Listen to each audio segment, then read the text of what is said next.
Hello friends, finally আজকে আমি ঘুরতে যাওয়ার ব্লগটা নিয়ে চলে এলাম। আমার অনেক ক্লোজ ফ্রেন্ড অ্যান্ড রিলেটিভরা বলছিল যে কবে ব্লগ আপলোড করবি, দেখবো আমরা। তো ফাইনালি আজকে আপলোড করে দিলাম। তো এই তো আমরা রেডি হয়ে বেরিয়ে গেছি। 1:30-এর দিকে ফ্লাইট ছিল, তো আমরা বাড়ি থেকে 10টার দিকে বেরিয়ে গেছিলাম। তো এয়ারপোর্ট পৌঁছাতে আমাদের বেশ আধা ঘন্টা মতো সময় লাগবে। তো মাঝখানে আবার দাঁড়িয়ে আমরা একটু ব্রেকফাস্ট করে নিয়েছিলাম। আর এই তো আমরা পৌঁছেও গেছি এয়ারপোর্ট, একদম অন টাইমে গিয়ে পৌঁছেছিলাম আমরা।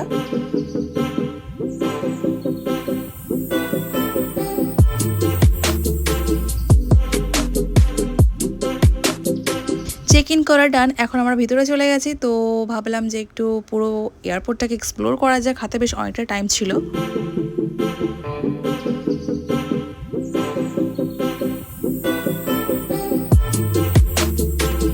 আর ঠিক এই সময়টাতে আমি আমার বোনকে বলে দিয়েছিলাম যে ভালো ভালো ফটো আর ভিডিও নিবি, কিন্তু এমন এমন ফটো তুলেছে যেগুলো একদমই পোস্ট করতে পারলাম না আমি। তো কি আর করার, রাগ না করে ওকেই পাশে নিয়ে বসে পড়লাম উইন্ডো সিটে। আমার তো হাইট দেখে ভীষণই ভয় পায়, কিন্তু ফ্লাইটের এই মুহূর্তটা আমি একদমই মিস করতে চাই না, সেই জন্য উইন্ডো সিটে আমি ফার্স্ট বসে পড়লাম।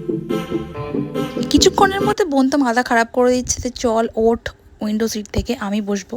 তো ওকে উইন্ডো সিটটা ছেড়ে দিলাম। তারপর সেই মুহূর্তটা আমার এতটা মাথা ব্যথা করছিল, আমি তো বুঝতে পারছিলাম না যে কেন এরকমটা হচ্ছে আমার সাথে। আর এদিকে বোন তো দিব্যি উইন্ডো সিটে বসে আছে, কিন্তু কিছুই দেখতে পাচ্ছে না, শুধু মেঘ ছাড়া। তো ফাইনালি এখন আমরা গুয়াহাটিতে ল্যান্ড করলাম। আর এই ঘুরতে যাওয়ার দিনের যে মুহূর্তটা না, এটা কখনো এক্সপ্লেন করা যায় না যে এতটা আনন্দ হয়। আর গুয়াহাটির এয়ারপোর্টটা না বেশ ছোট, কিন্তু বেশ সুন্দর করে সাজানো আছে। আর এই ফ্যানগুলো দেখুন পুরো স্টেশনের মতো। আর এই তো আমাদের ট্রাভেলার কার চলে এসছে। এবার আমরা যাব আসাম থেকে সোজা মেঘালয়।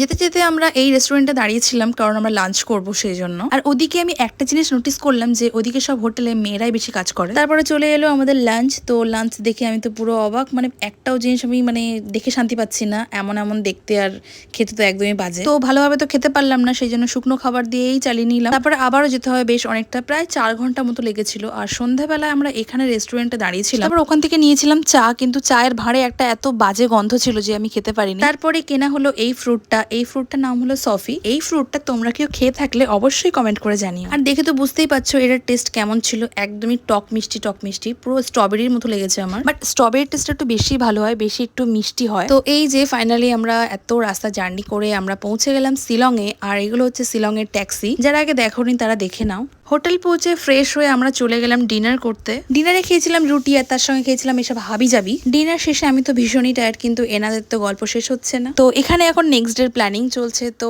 এই যে আমরা রুমে চলে এলাম, আর শুরু হয়ে গেল বৃষ্টি। নেক্সট ব্লগের জন্য আমাকে ফলো করুন। আল্লাহ হাফেজ।